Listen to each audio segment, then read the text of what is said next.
Es una historia muy difícil de contar, a donde quedé huérfano. Y estuve un tiempo callejeando, o sea, porque bueno, estaba con nadie. Hoy el maestro Hugo de la Vega, arreglador de coros, director de coros, participó del primer coro de niños cantores de Córdoba que dirigió y creó Herbert Dill. Me tiene que decir qué hacen en el compás 64. Digan esto.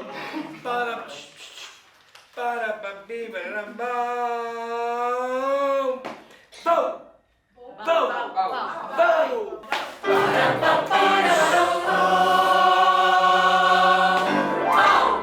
Es eso.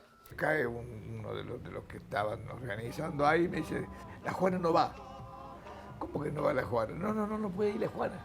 No, canten otra cosa, pero la Juana no puede ir, porque está prohibida. Prácticamente hasta ahí, todas las formaciones folclóricas eran masculinas.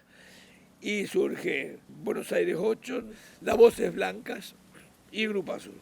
Somos los tres grupos iniciales que incorporan a la mujer. Tutti, un beso recién.